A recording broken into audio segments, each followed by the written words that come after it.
Appreciate it. It's been a really great period of time.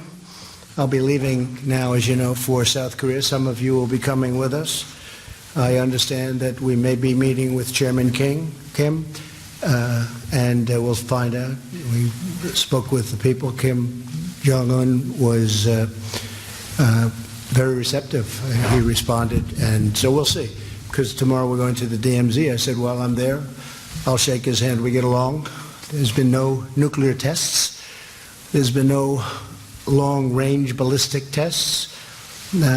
Gave us back our hostages, which was great, and a lot of good things are happening over there. So I let them know we'll be there, and we'll see. I mean, I can't tell you exactly, but they did respond very favorably.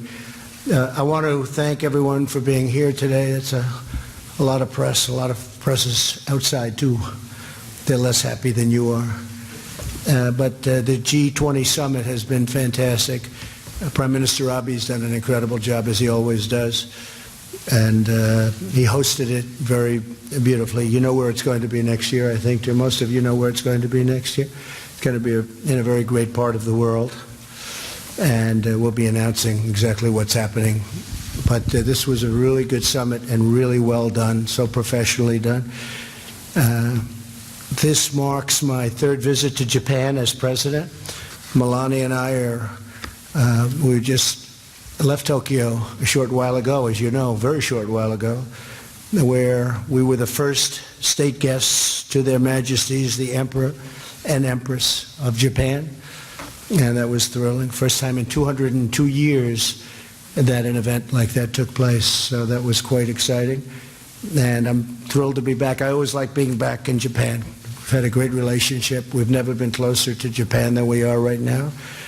Over the past 2 days, leaders from the world's largest economies have convened here in Osaka, which is a tremendous city. You fly over and you say, does it ever stop? It's big, it's beautiful, it's clean, and it's really the job they do with industrial manufacturing and lots of other things is really incredible. We had a very productive conversation with a number of the leaders of not only nations but business leaders here in Japan, and together we put together a lot of ideas and a lot of challenges for the future that we'll be able to meet and get things going very well. Our meetings also touched on women's economic empowerment.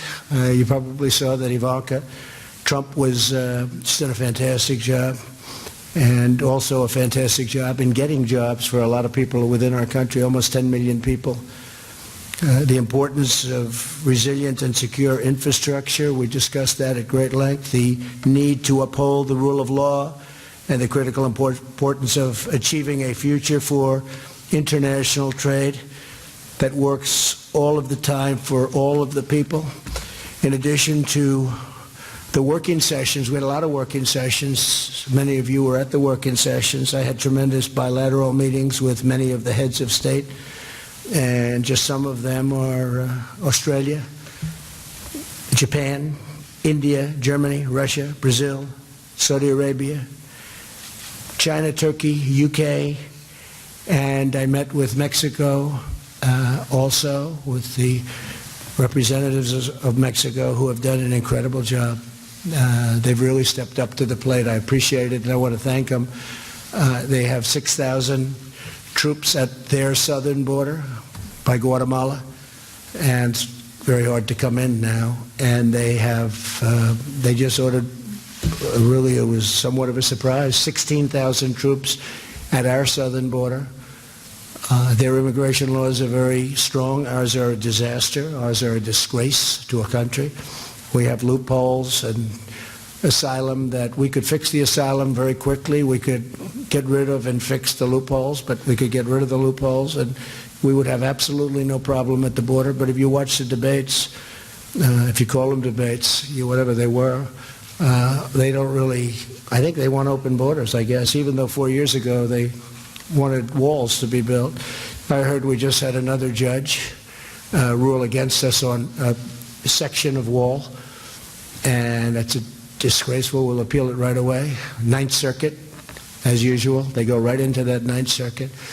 The good news, I put a lot of judges in, and a number of them are in the Ninth Circuit now, and it's very unfair. It's very unfair when a judge can do what they do, where a judge in a certain area can close down a country.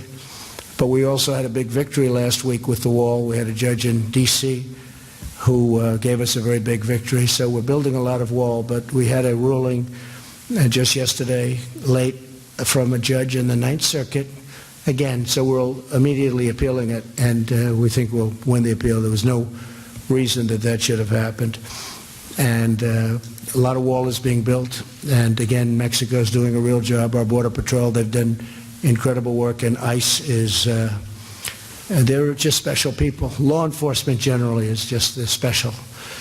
So with that, I just want to say that these meetings have been great. The one that I guess most people are interested in is China. We had a great meeting, President Xi, and we've known each other for as long as I'm president. And many of you were at the event in China a year ago when I've never seen anything like it. It was beautiful. We talked about it. We had dinner last night, President Xi and a number of us. And it was something really incredible in Beijing. The red carpet was rolled out for all of us, for this country, for our country. And we had a great meeting, and we will be continuing to negotiate. And I promised that for at least the time being, we're not going to be lifting tariffs on China. We won't be adding an additional, tremendous amount of, we have, I guess, $350 billion left, which could be taxed or could be tariffed. And we're not doing that. We're going to work with China on where we left off to see if we can make a deal. China is going to start, they're going to be consulting with us, and they're going to start spending money even during the negotiation to our farmers, our great farmers in the Midwest. I call them the great patriots, because that's what they are. They're patriots. And China is going to be buying a tremendous amount of food and agricultural product. And they're going to start that very soon, almost immediately. We're going to give them lists of things that we'd like them to buy. Our farmers are going to be a tremendous beneficiary. You know, if you look at farmers, from 15 years before I came into this position, the farmers have had a hard time. You look at that graph, it was down, fairly steeply down. And a lot of it was because NAFTA was a terrible deal. Now we have I spoke with Nancy Pelosi last night about the USMCA, that's Mexico and Canada. And it's now before them, and they'll have to make a decision. But that's one that the farmers love, the manufacturers love, the unions love. It's a great deal for this country.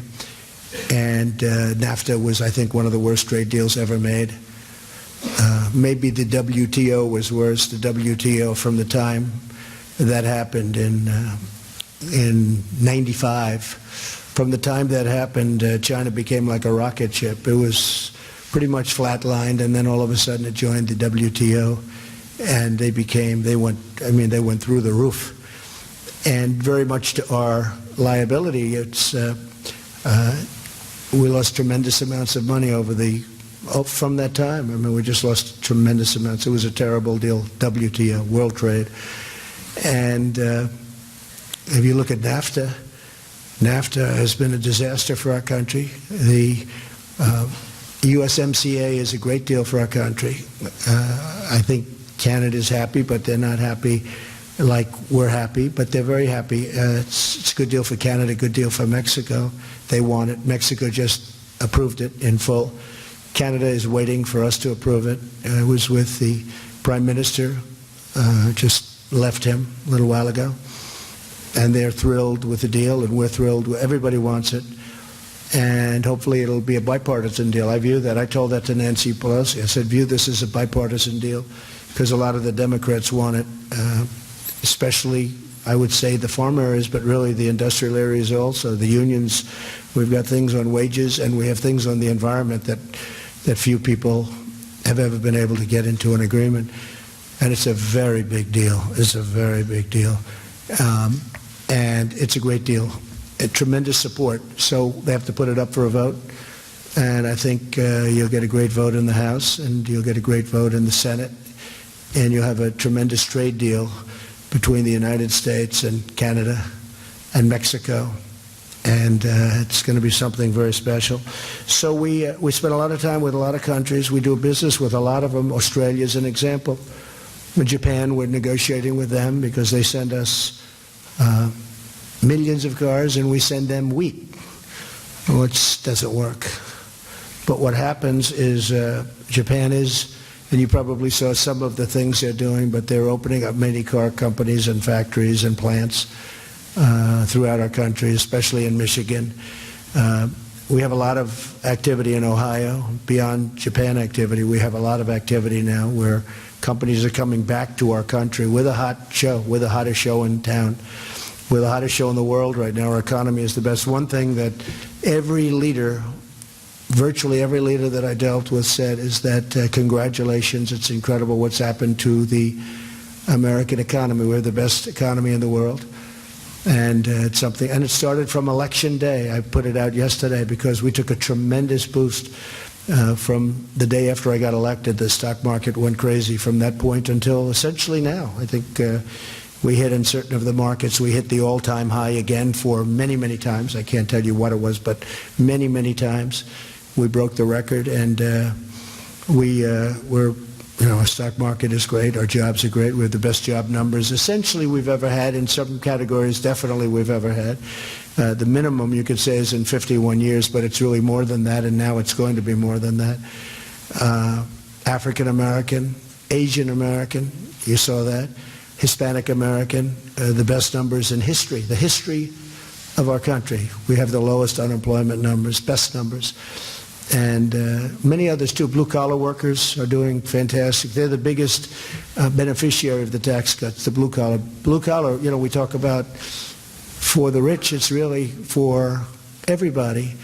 And it's also for big companies where they're moving here. And remember who owns the stocks, because the people that own the stock, it's not the big companies, it's the people with 401ks whose numbers are 60% and 70% and 42% and all different numbers that are tremendously high, where the other spouse thinks that the spouse that's investing in the 401k is a super genius.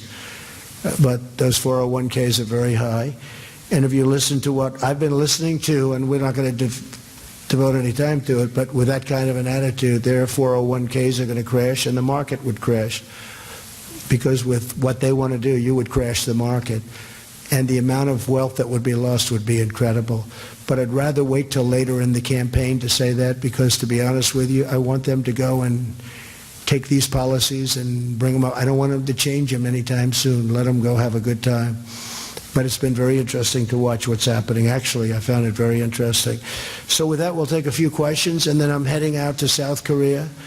And I may or may not see Kim Jong-un, but we'll be heading out to South Korea, spend about a day and a half there with President Moon, who's a really good guy. He was here too, as you know. I saw him. I met with him also. And we'll see what happens. Please, John. Thanks, Katie. Mr. President, thanks so much for joining us here. Yes. We all appreciate it. It's always good to have a chance to ask questions of you directly. Can you tell us a little more about how this China deal may work going forward? Because Chinese officials have told Fox News that they will not make any concessions until all of the tariffs have been lifted. They also want relief on Huawei. They want it taken off the blacklist. They might want you to stop pursuing extradition of Meng Wanzhou.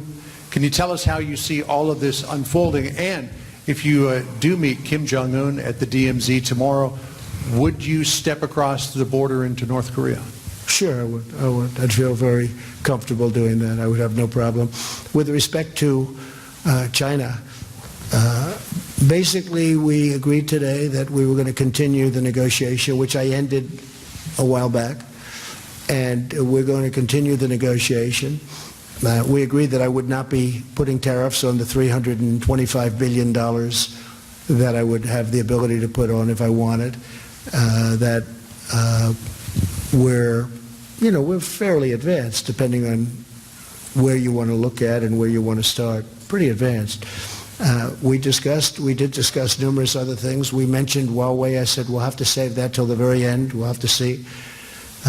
One of the things I will allow, however, is a lot of people are surprised. We send and we sell to Huawei a tremendous amount of product that goes into the various things that they make, and I said that that's okay, that we will keep selling that product. These are American companies, John, that make product, and that's very complex, by the way, highly scientific, and in some cases we're the ones that do it, and we're the only ones that do it. We're the only ones with the technology. What we've done in Silicon Valley is incredible, actually, and nobody's been able to compete with it, and I've agreed, and pretty easily, I've agreed to allow them to continue to sell that product, so American companies will continue. And they were having a problem. The companies were not exactly happy that they couldn't sell because they had nothing to do with whatever was potentially happening with respect to Huawei.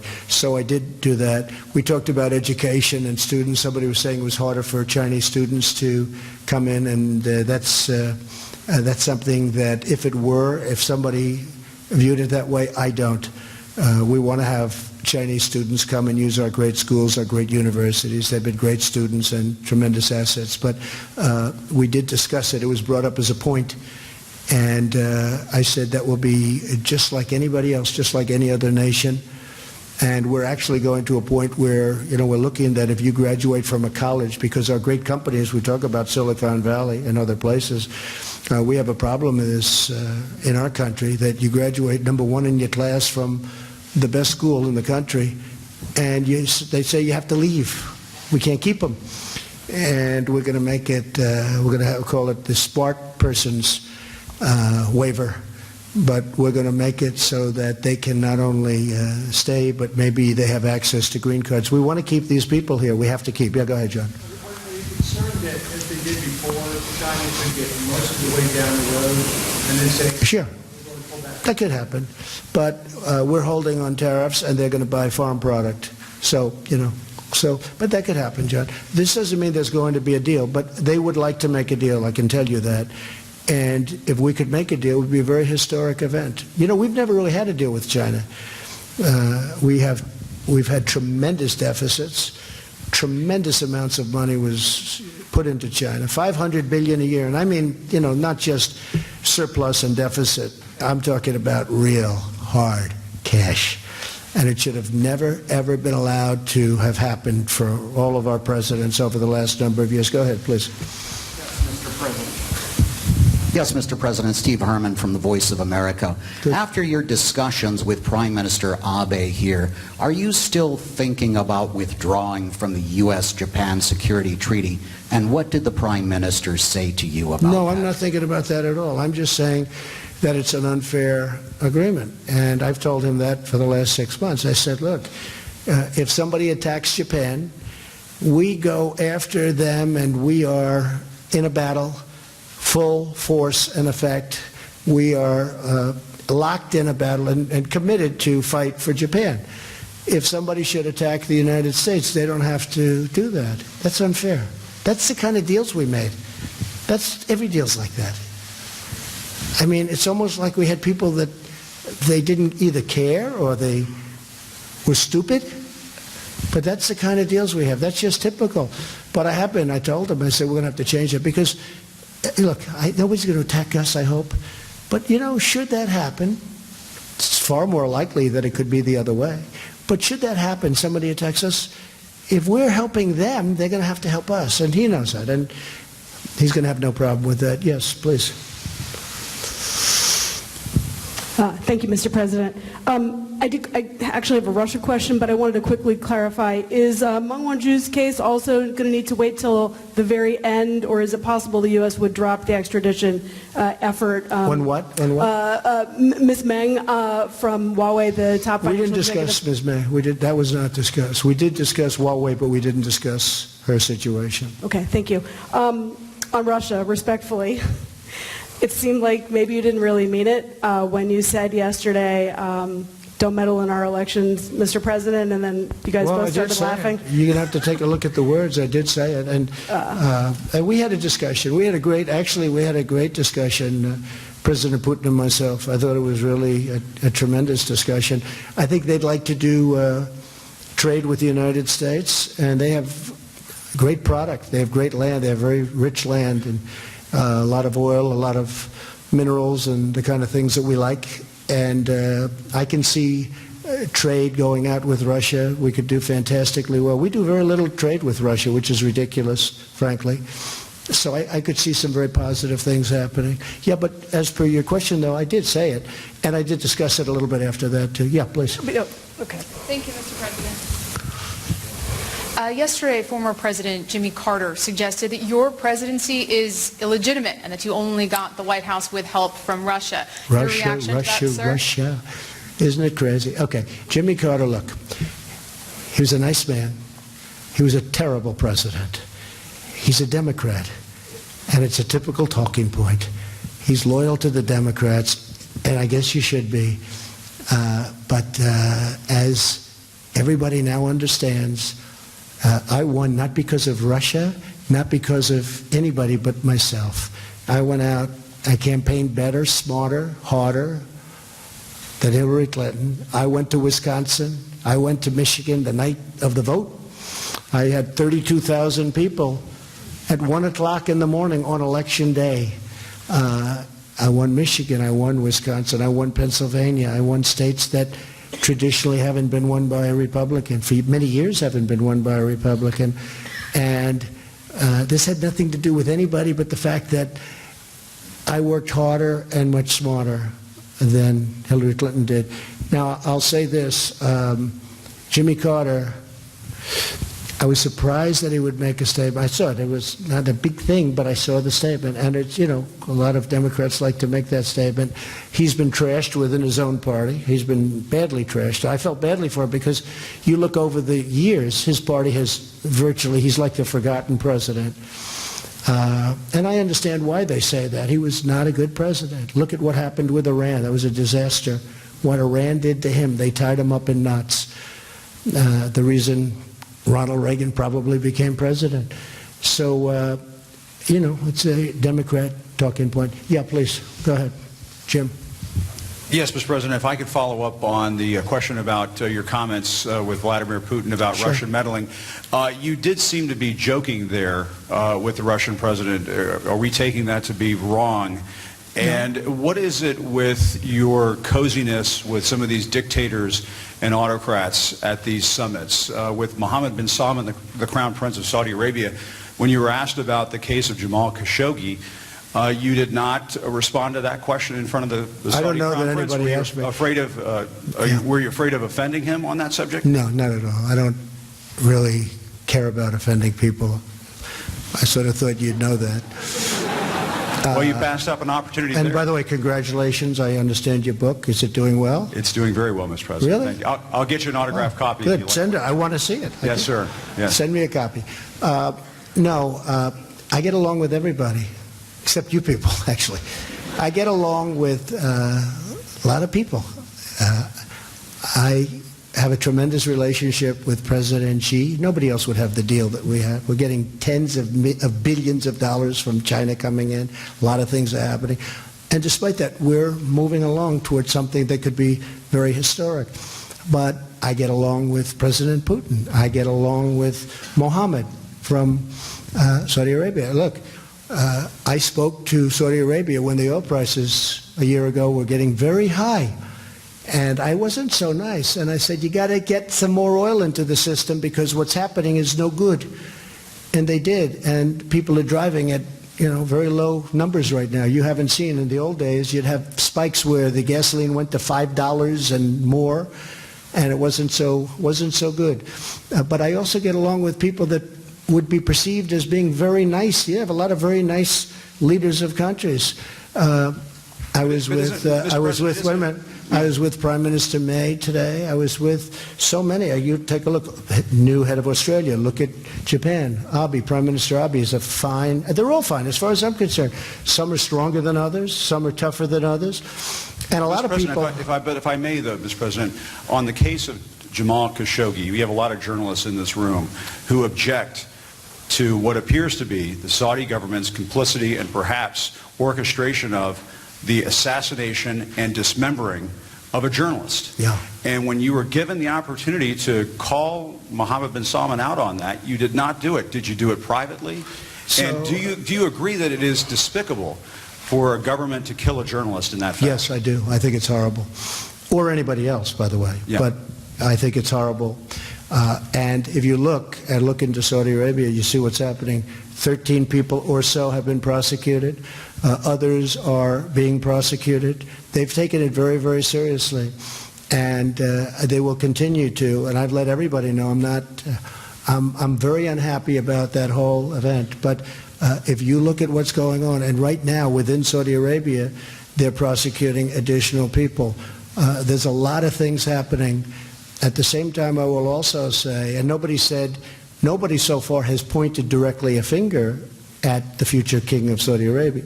I will say, I spoke to his father, Jim, I spoke to his father at great length. They've been a terrific ally. They're creating millions of jobs in this country. They're ordering equipment, not only military equipment, but $400 billion worth of, and actually even more than that over a period of time, worth of different things. And with that being said, I'm extremely angry and unhappy about a thing like that taking place. But as of this moment, more than 13 people are being prosecuted, and I hear the numbers going to be going up. But it's a good question. Yes, please. Thank you, Mr. President. I'm Ching-Yi Chang with Shanghai Media Group. Yes. It's very good to know that you avert the further escalation of trade tension with China. And can you share some details of your interaction with President Xi this time? And also, if I may, another quick question on North Korea. Do you think it's possible that there will be a third one-on-one summit with Oh, sure. Chairman Kim within this year? Well, it might happen tomorrow. I mean, to be honest, we won't call it a summit. We'll call it a handshake if it does happen. I don't know that it will, but it could happen. I think he'd like to do it, and I wouldn't mind doing it at all. I'm literally visiting the DMZ. And so, but I will, as per your question about President Xi, he's a brilliant leader. He's a brilliant man. And you know better than I, he's probably considered to be one of the great leaders in 200 years in China. And we just have he's strong, he's tough, but he's good. We have a very good relationship. And I said, we can't have it where the United States loses this kind of money for the privilege of building up China. It has to be a fair deal. And he understands that. But as he said, nobody ever came to us. It's true. No other president came to him. My presidency could be a lot easier. Not only for that, but for many other reasons. It'd be a lot easier.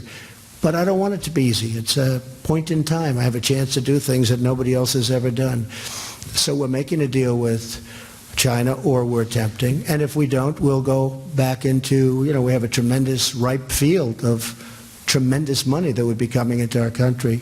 But I have a feeling that over a period of time, and again, I'm not rushed, and I told him that I want to get the deal right. It's extremely, I wouldn't even say complicated, but very intricate. But in the meantime, I think our farmers are going to end up being the great beneficiary. And what I did with the farmers, because they did lose a certain amount of money, I went to Sonny Perdue, who's our Secretary of Agriculture. I said, Sonny, how much money in the best year did China spend on our farms, in our farms, buying? He said, the best year, about $16 billion. I said, okay, well, we're taking in much more than that now every year in tariffs.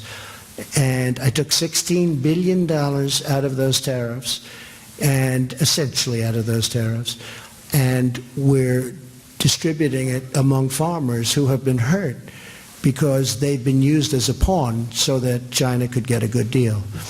But in the end, the farmers are going to be the biggest beneficiary. But I've made up for the fact that China was, targeting our farmers because they know the farmers like me. And I like them. I love them. And they sort of love me, I guess, when you get right down to it. And it was $16 billion. It's a lot of money. But I took it out of the tariff money, essentially, and we We are in the process of distributing. The farmers could not be happier. Other than they're unusual. I had them around a table, many of the farmers, and about 5 weeks ago, they said, we don't want money. We want just a level playing field. I said, you're right. Most groups want money. They'll take any way you want to give it to them, they'll take. The farmers are in a class by themselves in so many ways. They don't want subsidies. They don't want a handout. All they want to do is have a level playing field. They're unbelievable people. And as I said, they're unbelievable patriots. John? Thank you, Mr. President. First, a quick follow-up. You've made this very public invitation to Kim Jong-un. Yeah. Will it be a bad sign if he doesn't show up? No. Of course I thought of that, because I know if he didn't, everybody's going to say, oh, he was stood up by Chairman Kim. No, I understood that. It's very hard to, he follows my Twitter.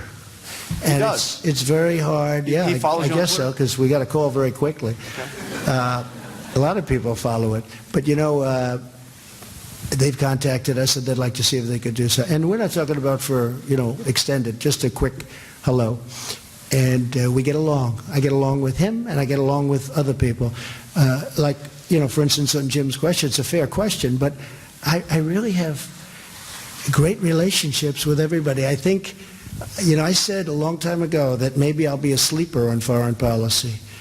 And if you look at what's happened on foreign policy, now we are working on Iran, and we'll see what happens. I think they'd like to make a deal. I think they'd be very smart to want to make a deal, but we're going to see what happens. I'm okay. I have all the time in the world. They're doing very poorly. They were very brutal when I first came in. 18 sites of confliction, meaning where they were behind. But I think on foreign policy, if you look at what's happening, and the other thing that's happening is we're not being taken for suckers anymore. I mean, we have countries where we'd lose on defending them because we defend a tremendous percentage of the world, and they don't pay us for it. And then on top of it, we lose money with that same country on trade. And it's all changing, and they understand it's changing, and they expect it to change. They can't believe, honestly, like I'd ask Prime Minister Abe, I said, how did this happen? Where you send us billions and billions of dollars worth of cars and other things, and we send you practically nothing. He said, nobody ever complained. Same thing with China. I said, you know, you send a car to us, we charge you essentially nothing. It's 2.5%, but basically you don't have to, there are ways around that.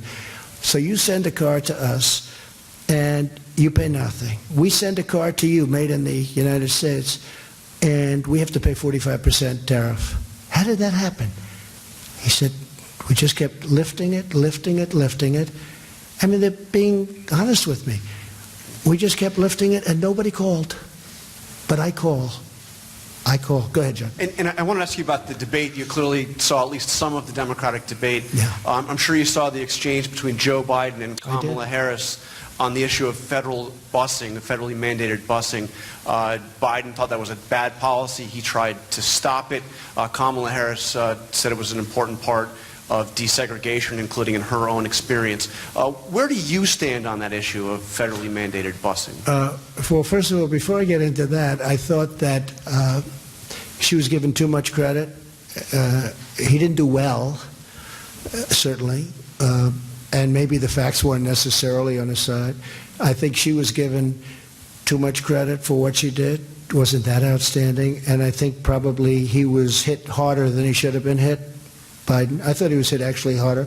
And as far as that, I will tell you in about 4 weeks, because we're coming out with certain policy that's going to be very interesting and very surprising, I think, to a lot of people. Jennifer, do you have a question? But do you think Kamala Harris would be a tough opponent for you, given what you saw in that debate?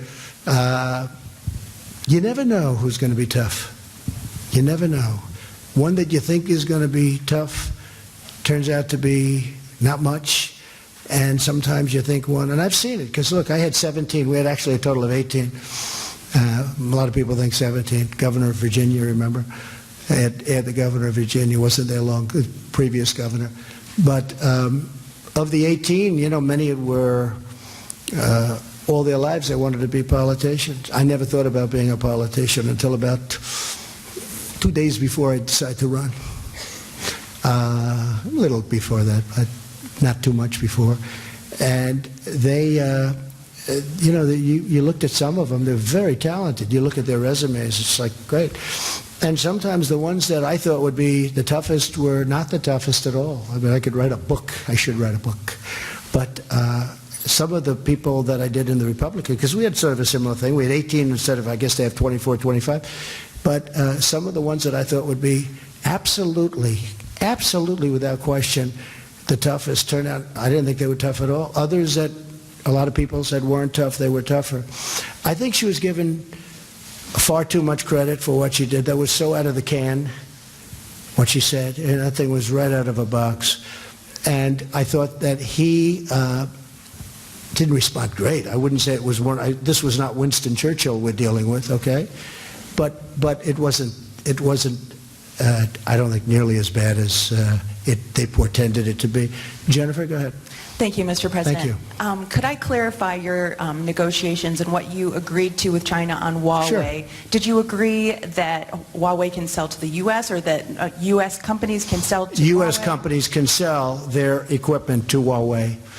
We're talking about equipment where there's no great national emergency problem with it, but the U.S. companies can sell their equipment. So we have a lot of the great companies in Silicon Valley and based in different parts of the country that make extremely complex equipment. We're letting them sell to Huawei. And then on Turkey, sir, will Turkey face sanctions if it goes ahead with the S-400 purchases? Okay, so Turkey is an interesting case because there's another one, Jim, that I get along with very well, and he's a tough cookie, okay? Right? President Erdogan. He's tough, but I get along with him. And maybe that's a bad thing, but I think it's a really good thing because, frankly, he wanted to wipe out, he has a big problem with the Kurds, as everyone knows, and he had a 65,000-man army at the border, and he was going to wipe out the Kurds who helped us with ISIS. We took out the caliphate. We have 100% of the caliphate. And I called him and I asked him not to do it. They are, I guess, natural enemies of his or Turkey's. And he hasn't done it. They were lined up to go out and wipe out the people that we just defeated the ISIS caliphate with. And I said, you can't do that. You can't do it. And he didn't do it.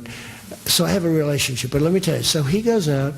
During the Obama administration, he wants to buy our Patriot missile. Right? They wouldn't sell it to him. He wants to buy, even though he's a member of NATO, and in theory he could be an ally if he respected the president. He's got a big army, and they're fighters. Turkey's big fighters.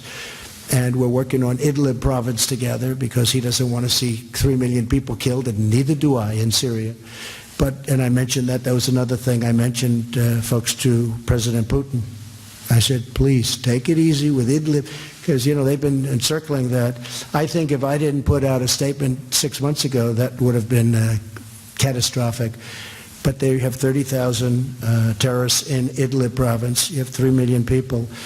And, getting terrorists is okay. But you don't want to kill 3 million people or 1 million people to get the terrorists. So anyway, we get along great. But what happened with Turkey, and I will tell you when it's fair, when it's not fair, he wanted to buy the Patriot missile. President Obama's group said no. He kept wanting to buy it. They kept saying no, no, no. Couldn't buy it.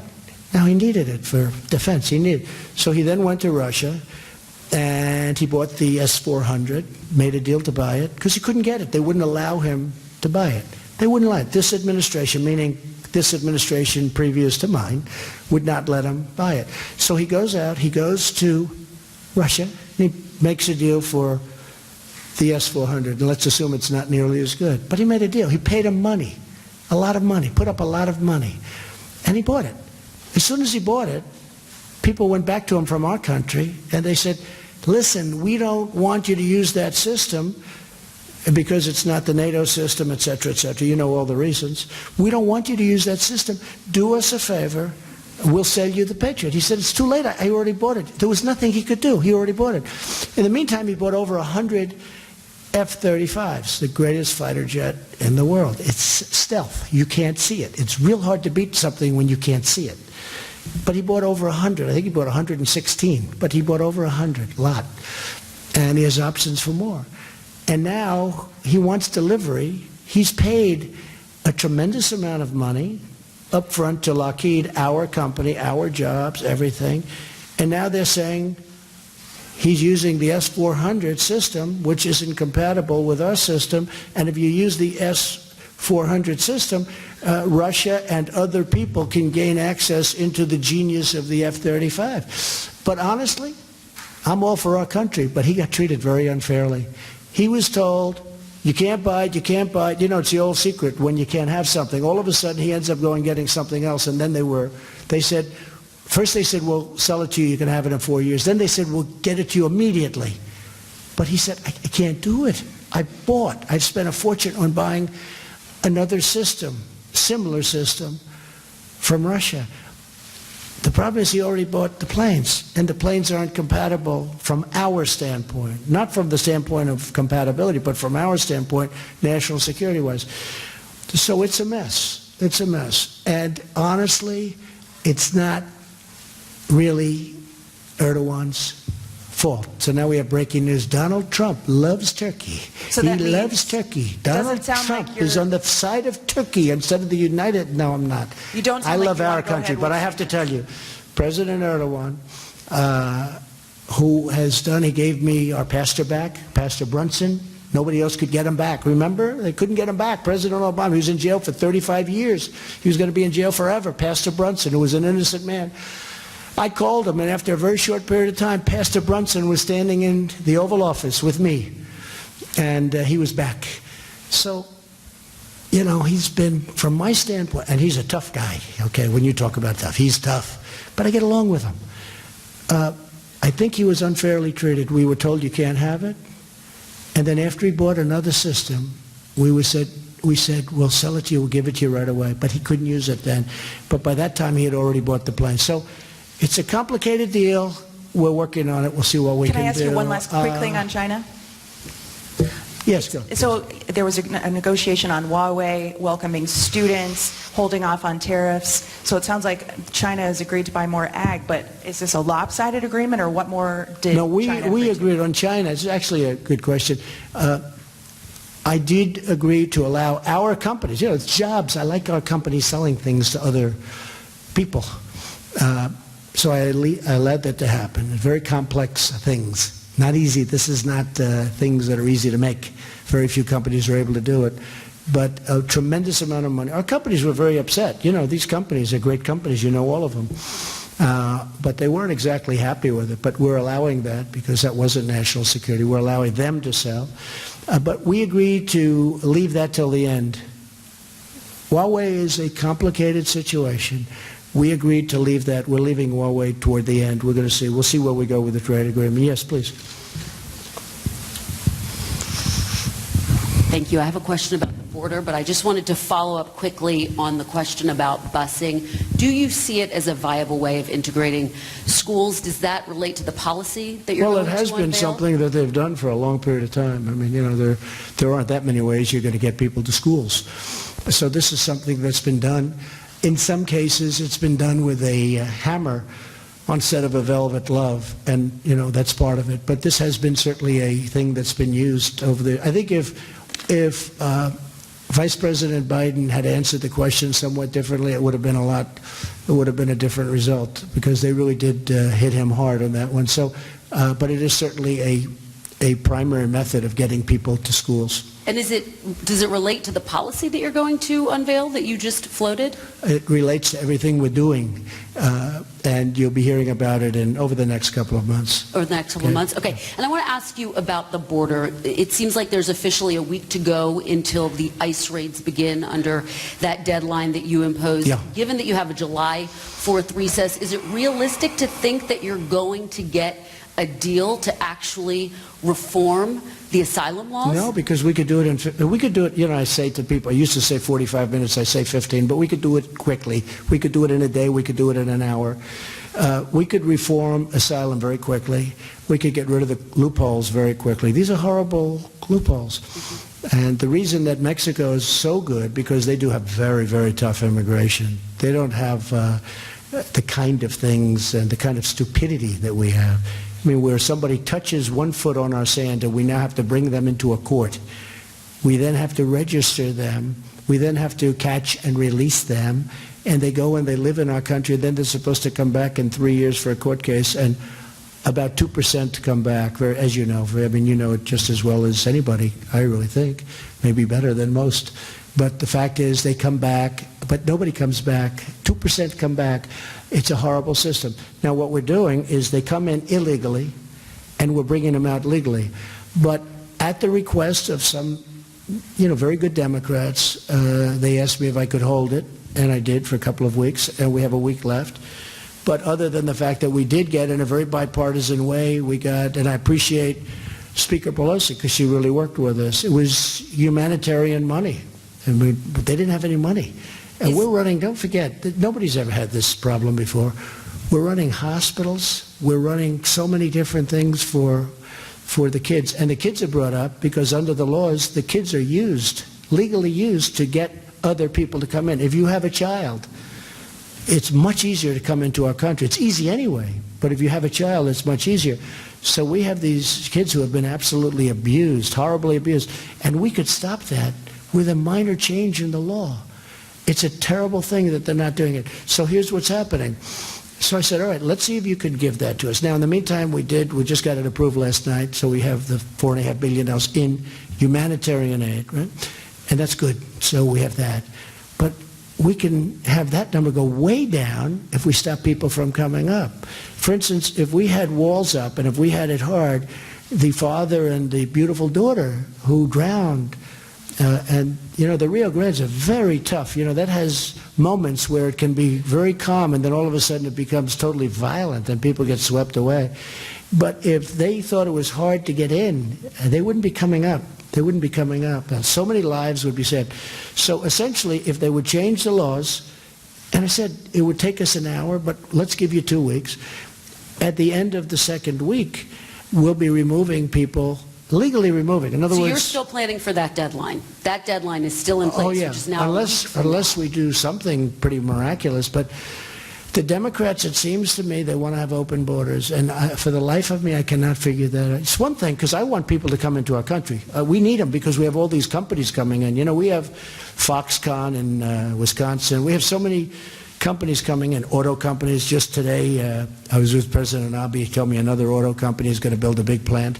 They need people. So I'm all for that. The only problem is that they have to come in through a process. They have to come in legally. It's also very unfair. You have millions of people online for years trying to get into a country. They take tests. They study. They know a lot about our country. They read. They do it. They have to go through a very complicated process. And these people have worked hard. They've been online for 7, 8, 9 years, and then somebody walks in and they're, welcome to the United States. It's really, honestly, it's very unfair. But yeah, we will be removing large numbers of people. People have to understand, yes, the laws are... In a week. Starting in a week after, sometime after July 4th. So the deal that was just passed does nothing to make you Well, that's different. That's humanitarian. No, that's a different. That's humanitarian. We needed that just to take care of, because we're running now hospitals. I mean, the Border Patrol, these are incredible people. They're doing what they, nobody ever thought they were going to be doing this. And people are coming up. The reason people are coming up is because we're doing so well as a country. In past years, we weren't doing well. In past years, Mexico was doing better. They took 32% of our car business. They were doing better than we were doing in the past. Now we're the hot country in the world, and people are coming up because they want a piece of that action.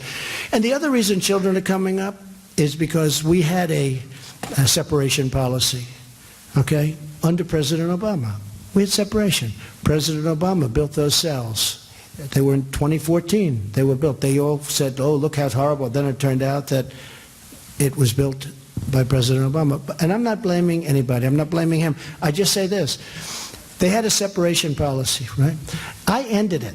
But when I ended it, I put out a statement. I think it's going to bring more children up because you're ending it. You're saying now the child can stay with the parent. So I said, ending it is nice in one way, but in terms of what we're doing, it makes it even tougher. But the really bad thing is the cartels, and I really think that Mexico, because, they did 6,000, now they're doing 16,000 on our border. I think that Mexico is looking to swamp the cartels, and those kind of numbers will do it. It would be a great thing. What Mexico is doing for us is great. By the way, without the tariffs, they wouldn't have done it, folks. We've been after We've been after them for many years to do it. But they have really, so far, it's only a week, the numbers are way down. And so far, a lot of good things have happened. Yes, sir, please.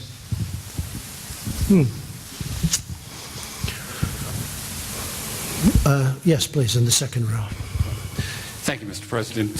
Two questions about Would you Iran. like me to leave now? Or here's the thing. I can stay. We can do this Just wait for one a long more. time. My only problem is this.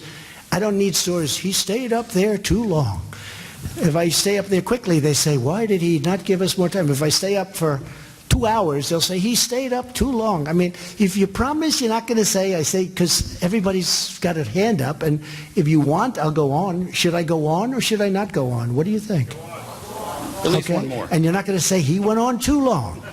At least Because we one have time. You know, I have a flight that actually leaves pretty much when I want it to. Okay, let's go. Thank you, Mr. President. Two questions about Iran. A week ago, you called off a strike because you were concerned it would kill Iranians. Disproportionately, absolutely. Disproportionately. Did the military leaders provide you with any alternative, that there was some derelict oil rig that could have been hit? No. to make Oh, I that had point? many. Oh, yeah. I bet I have 50 alternatives. I have many alternatives. Yeah. And- I mean, you don't know what the sites were. You said oil rig. You don't know what the sites were. But I had many alternatives. No, the military leaders did a great job. When we chose and designated certain areas that we were thinking about, I said, how many people are going to die? I mean, I'm talking about on the other side. That means a lot to me too. Okay? How many people are going to die?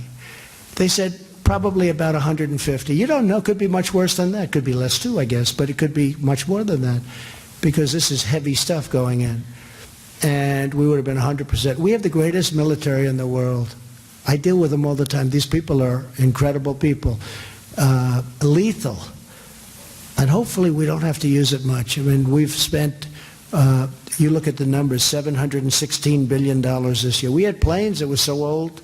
So now we have brand new F-35s. We have brand new Super Hornets and F-18s. And I mean, the equipment we have is incredible. The Army now has beautiful new things. Everything is, we have a military that's really great. Hopefully we don't have to use it very much. But no, they came in and they said this, and I asked them a question, and they came back a short time later and they said about 150 people. I said, that's really disproportionate. I don't like it. My second question is that here at the G20 summit, what can you tell us? Has the ball been moved in any particular direction towards easing the tensions with Iran in some of the meetings that you've had? Well, I've had a lot of countries come up to me. France has come up. If you look at President Macron, good guy, he came up to me. He said, you know, I do a lot of business, meaning France does a lot of business with Iran. I'd love to go see them. I said, it's all right. Anybody can see him. I don't mind talking. I think talking's great. I'm not going to say, oh, don't talk to him, don't talk to him. I do think John Kerry should not have been talking to him. I think that's delaying this process a lot. I think he violated the Logan Act, actually. But I think John Kerry speaking to Iran a lot, maybe saying things like, gee, you know, if you wait another 15 months, maybe Trump will lose the election, and then you can deal with a person that's a lot easier than Trump. You'll deal with a stiff that'll give you everything you want. And that makes it a little tougher for me to make a deal, but that's okay. Yeah, please, go. Mr. President, during the week you tweeted out your displeasure with the Supreme Court's decision on the census, and you suggested you may seek to delay. Yeah, I think it's very unfortunate. Are you in fact going to try to delay the Well, census? we're looking at that legally because they're asking us to do a census. And, you know, the census was shocking to me. I figured it would be, you know, not expensive to do a census. It's billions of dollars. You know that, right? Billions. Billions. They go knock on doors of every house in the country, and they get everything. They're not allowed to ask whether or not somebody's a citizen of the United States. How horrible and ridiculous is that? So we are looking at that, yeah, sure. Do you know if because you it have the legal wasn't authority to do a real decision that, boom, this is the way it is. It was like, now, right now. It depends on what happens, I guess. It was a very strange decision. It was a very, very sad decision. Not in terms of voting, not in terms, just a very sad. because it was so convoluted. It was, to get to that decision, had to be very, very hard. Well, the justice said that your guys were playing politics and deciding not to count nonsense. Hey, who's really playing politics, okay? Check it out. You tell me who's playing politics. Yeah, go ahead, please. Thanks, Mr. President. I think I heard you mention earlier, Jeff Earl with Daily Mail. It's been a while. I think I heard you mention that with Vladimir Putin, you had said you spoke about election interference privately as well. Did you speak to him in a sterner tone? Did you tell him there would be serious we talked about it. Hey, we talked about it. You know, we've talked about it before. You know, he denies it totally, by the way. Just, I mean, how many times can you get somebody to deny something? But he has in the past denied it. He's denied it also publicly. But we talked about it. We talked about a lot of other things. I tell you, we talked about something that I think is very important, and that's putting a cap on what he's buying and we're buying from a nuclear standpoint and other arms control. We talked a lot about arms control, and I think he'd like to see arms control, and so would we. I think it makes a lot of sense. What was the context in which... Yeah, go ahead. Did you raise what was in the Mueller report? Did you sort of articulate to him? Well, the Mueller report was a very good report. I mean, it was a good report. I had 18 people that hated me. I had Mueller, who was totally conflicted and obviously didn't like me. He was totally conflicted, and yet no obstruction, no collusion, and, you know, that was a good report. Yes, please. And, you know, the Democrats want a do-over, or 5. They want to get it right.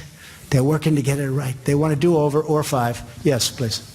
Edward Zellweger, True News. President Trump, your administration just unveiled the economic portion of the deal of the century. My question to you is, why were no Palestinians members of the White House Peace Plan Committee? Well, they are a very important part of it, but they don't really have to be. We're just getting started.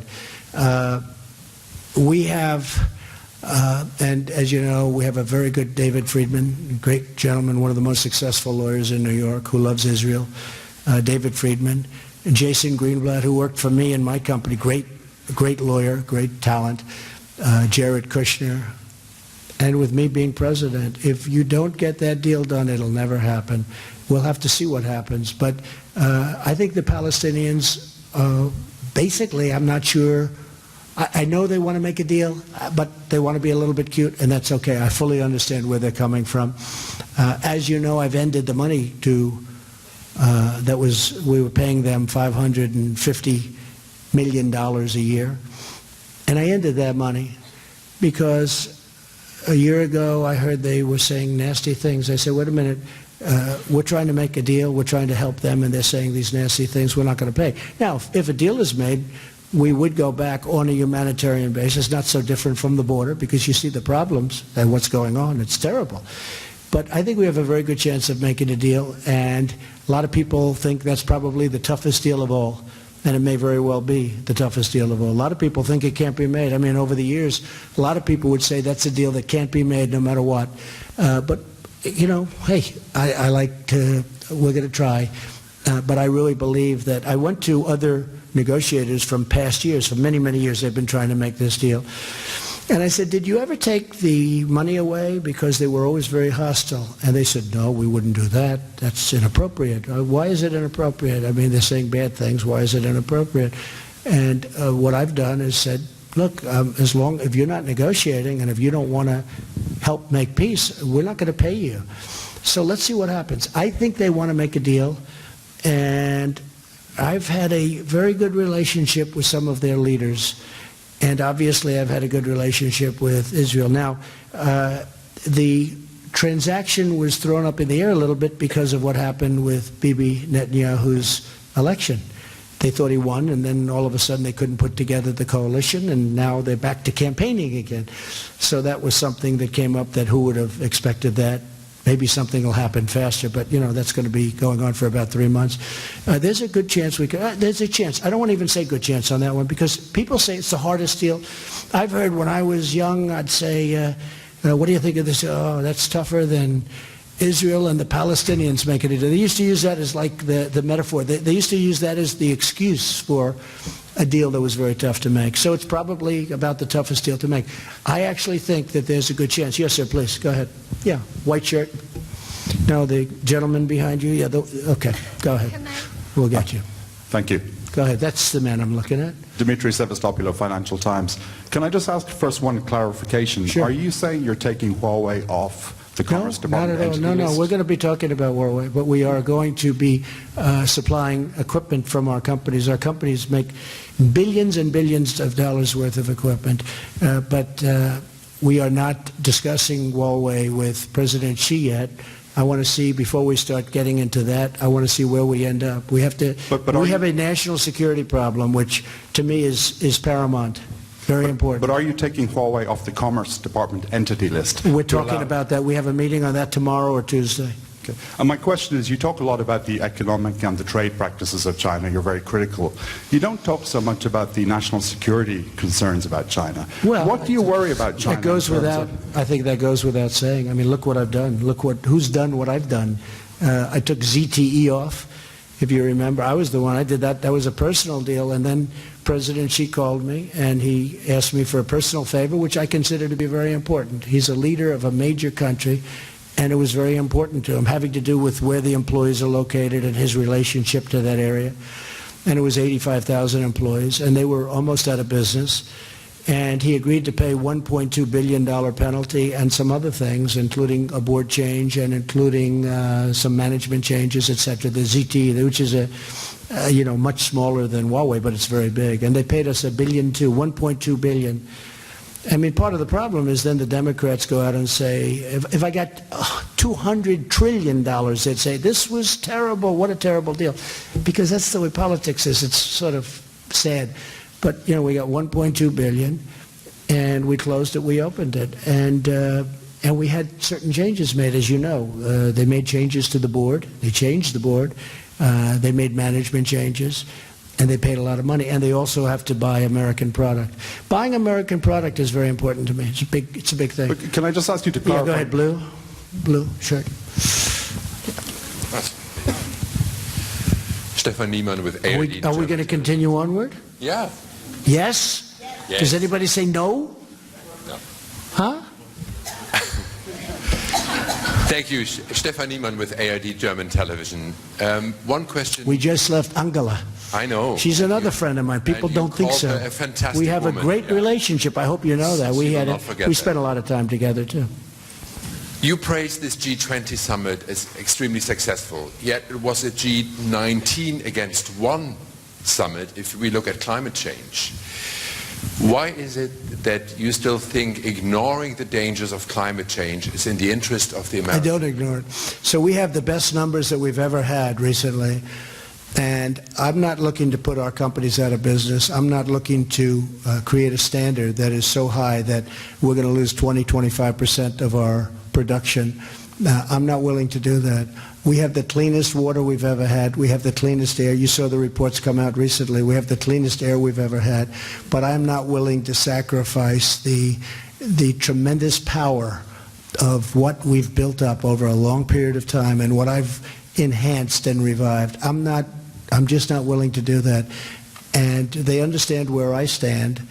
And, I'm not necessarily sure I agree. I can tell you I'm not sure that I agree with certain countries what they're doing, because I think they're losing a lot of the power of what they can do with factories and I'm not talking about political power, although that comes with it. I'm talking about the powering of a plant. It doesn't always work with a windmill. When the wind goes off, the plant isn't working. It doesn't always work with solar because solar is just not strong enough. And a lot of them want to go to wind, which has caused a lot of problems. And, the problem with wind is the United States, we're subsidizing these wind towers all over the place because wind doesn't work, for the most part, doesn't work without subsidy. And I don't want to be subsidizing things that don't have to be subsidized. The United States is paying tremendous amounts of money on subsidies for wind. I don't like it. I don't like it. I don't want to do that. We'll take a few more. Go ahead. Go ahead.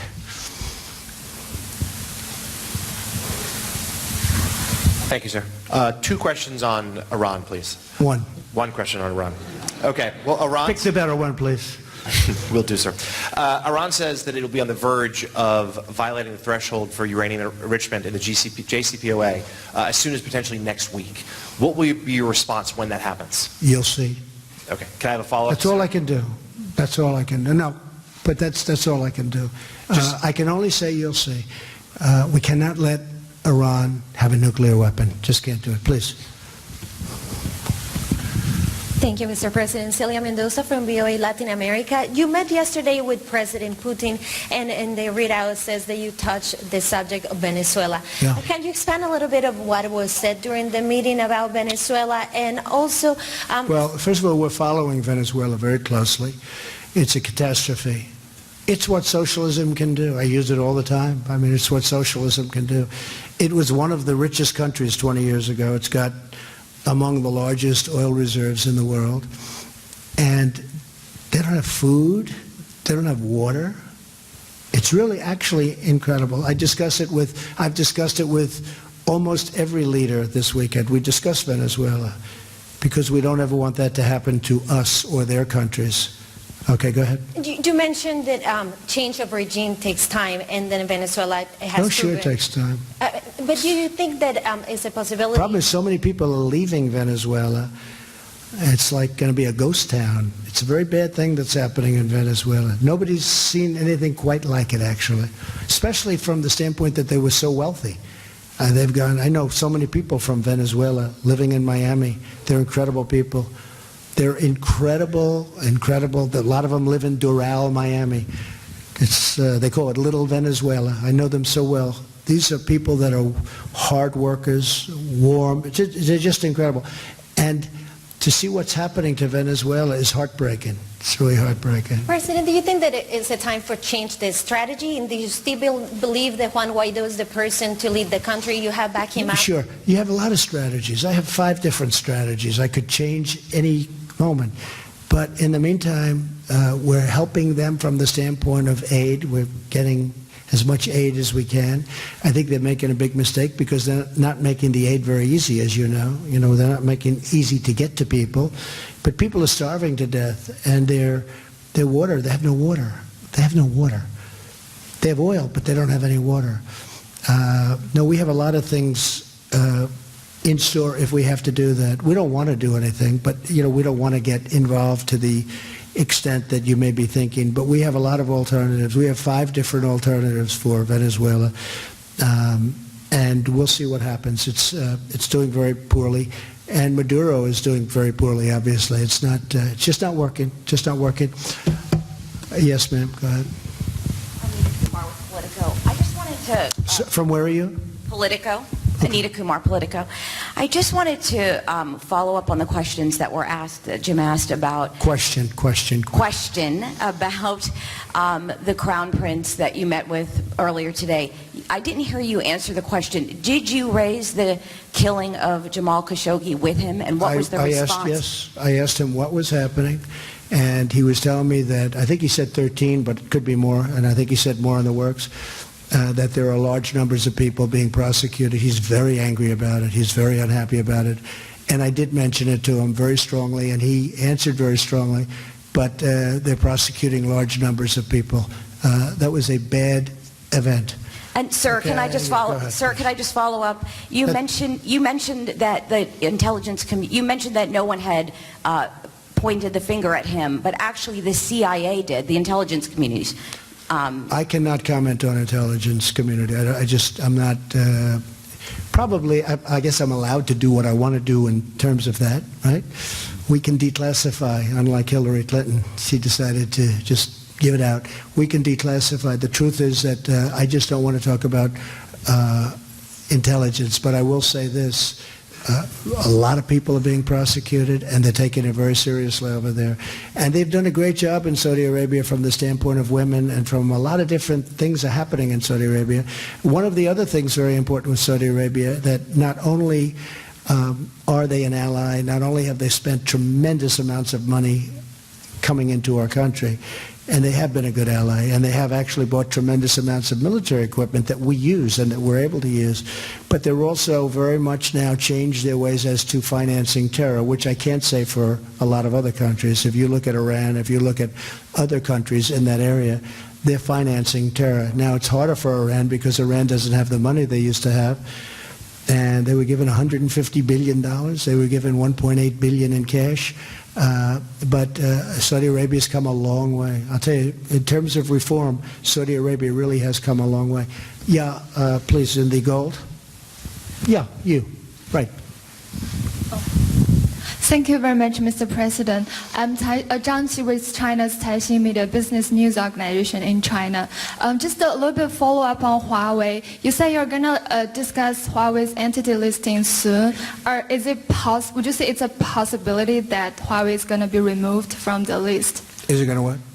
Removed from the entity list. I don't want to talk about it now. I mean, we're looking at that very carefully.